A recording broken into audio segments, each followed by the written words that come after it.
Do you ever have projects that start off fairly simple and then they just get very quickly much more complicated?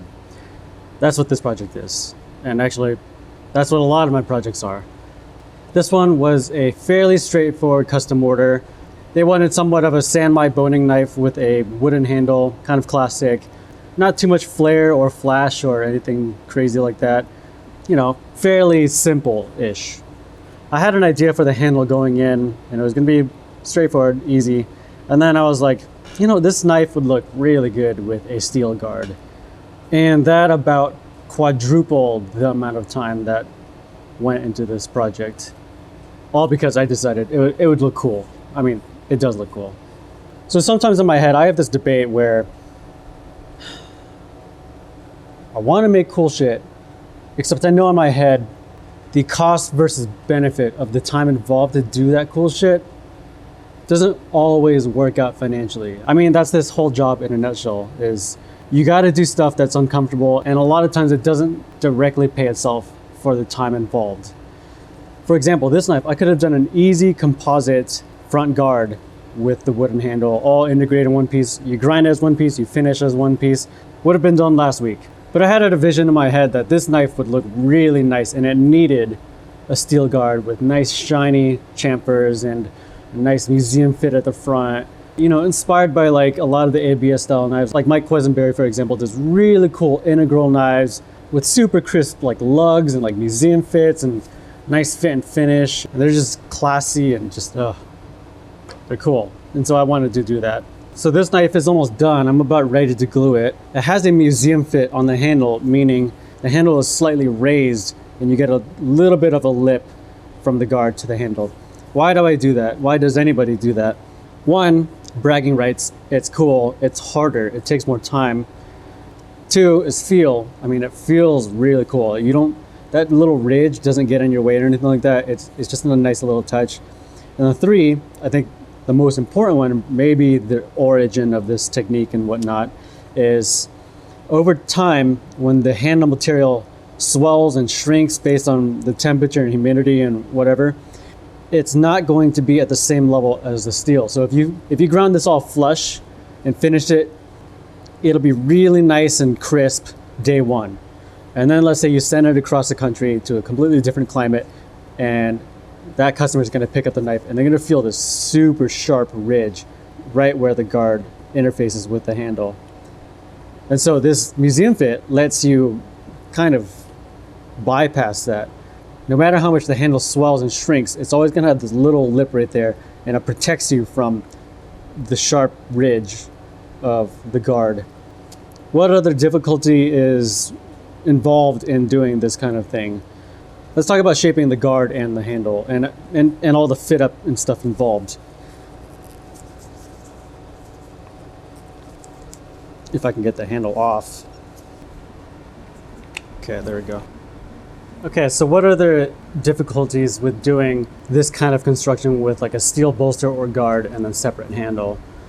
In most scenarios, when I do a handle without a steel piece, I can glue it straight to the main handle, shape it all at once, glue it all at once, sand and finish it all at once. Like it's straightforward, it's easy, it's time efficient and stuff like that.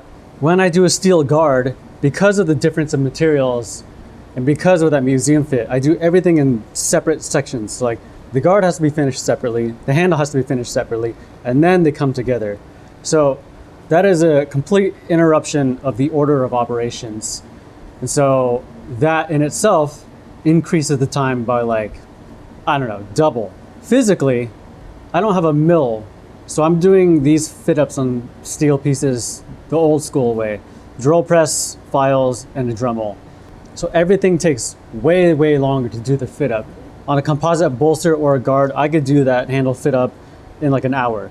This one takes an entire day to drill the holes, open up the backside to minimize the frontal area that you have to file, and then file in between, get it tight, hammer and peen the edges if you've opened it up a little too much, and it's just a lot of back and forth and back and forth. Then when you shape the bolster, you have to have a sacrificial piece on there so that you don't accidentally wash out the back of that line.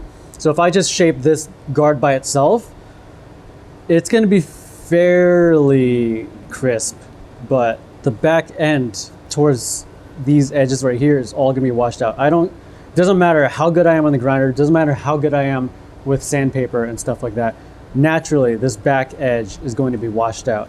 And so you use a sacrificial piece in there to help buffer that transition zone. And then doing the handle piece, at least the way I do it completely separate. I don't shape them together or whatever like that. I just I install it on the blade, kind of like draw out some lines, and then I shape it separately. And then I put it together, check, shape, you know, go back and forth over and over. There also has to be alignment pins between the guard and the main handle piece. And I did a separate video back then, kind of talking about my order of operations for doing these types of hidden pins to align everything together and keep it rigid and indexed. These are crucial for dissimilar materials in these kinds of constructions. Talking about expansion and shrinking and all that kind of stuff with materials, like if you just wedge this up there, glue it all together, it'll stay together, but over time you have no idea how these materials are going to shift apart. And that shifting is going to be what tears these points of adhesion apart. So like the glue between this is going to get ripped apart slowly over time. So these pins help keep it in place and really increase the strength. And also, without the pins, it would be almost impossible to index these pieces together and be able to mark out where to remove material and be consistent. To do the museum fit or heirloom fit, whatever you want to call it, I basically finish the guard first, and then I'll just take a pencil and let's just sharpen that a little bit on the edge. And this already has the chamfers on there, but you can get the general idea. I'll basically just draw and pencil all around the edges, like so.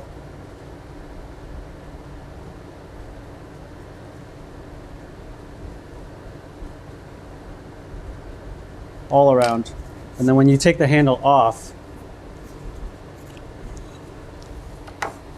you'll have pencil around where you see the width or the distance from the surface of the handle to the surface of the guard. And so I'm just eyeballing it on the grinder, just taking off slowly, little bit by bit, chasing up until I basically have the same pencil width all the way around. I don't know how other makers do this. This is just kind of how I've figured it out for myself. I'm sure there's a better, more repeatable, systematic way to do it, but sometimes, I don't know, eyeballing works. It just takes a little bit of time and effort. And then when you're sanding it, I have seen other makers where they wrap layers of tape around their guard, build up a layer, and you can kind of like tell what kind of thickness it is, and you sand until you just kiss the tape, so that way you know the distance from the handle to the guard is always, I don't know, like 3 layers of tape worth or whatever. I don't really do that, just because I like to visually see and chase up to where I want that lip to be.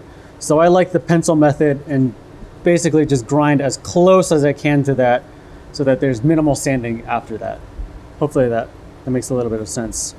It's not perfect. This is not like Mastersmith quality work. I don't do that kind of stuff. I get it good enough. Once you start staring like with a magnifying glass up in there, then you might be able to see some flaws. I make kitchen knives. They're meant to be used with a little bit of bling. The rest of this handle is almost done. I leave the backs of them unfinished so that like when I do the fit up, I can tap on it. I don't have to worry about that. And like these curved transitions, you can get them all nice. And then once you knock that back, you keep a really nice transition from here. You don't want to wash that out. So if I finished all of this, try to chase up that like crisp edge right there, it's difficult. Whereas if I finish all this first and then knock back that edge, much easier. Overall, this has been like much longer than I expected in terms of like how much time it's taking. But in my opinion, these kinds of projects are necessary to become better as makers, to push yourself, learn more techniques, learn how to fail, because these projects are all about failure. You have to learn how to overcome problems. And through that, by nature, you become a better maker. If you keep doing the same stuff that you're comfortable with, you get good, but you don't get you don't level up. I really wanted to do these little tiny finishing touches and really push myself as a maker, even if it doesn't directly translate to, the amount of hours and pay that you'll get.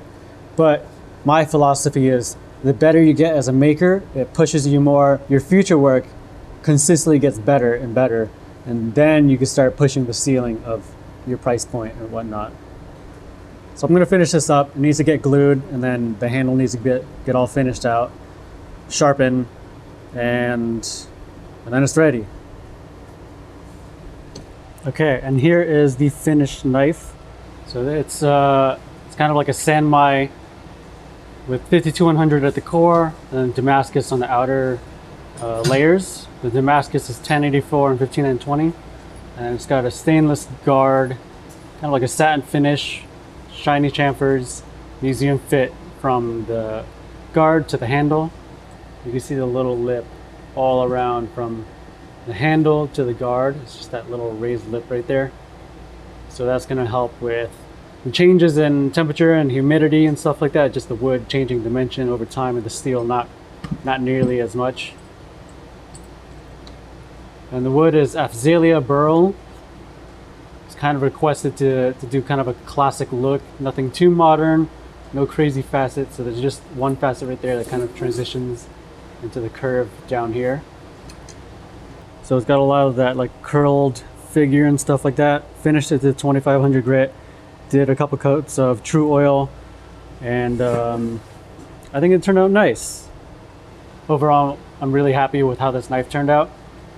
It's not quite perfect, but I mean, that's kind of the point that I made earlier, is making functional kitchen knives with just a little bit of bling. I'm not trying to make flawless work. I'm trying to do the best work that I can within the time frame that we're kind of working within.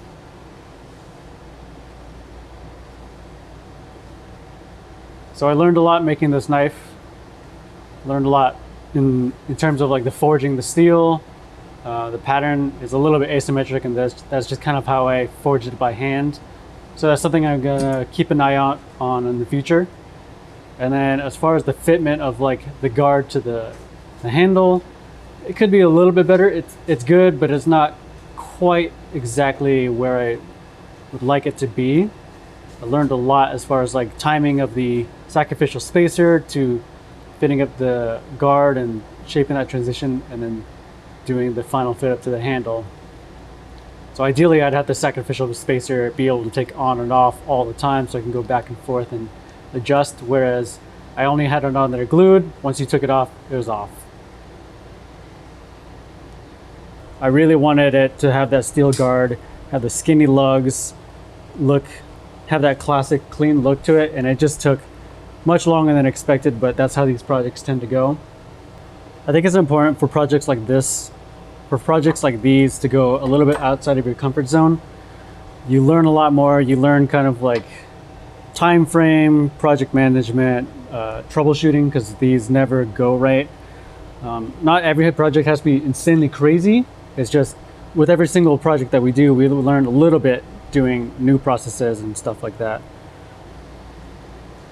And I learned a lot about design as far as the guard to the handle shape, and being able to do the handle shape without a lot of my usual facets, trying to go for the more classic look.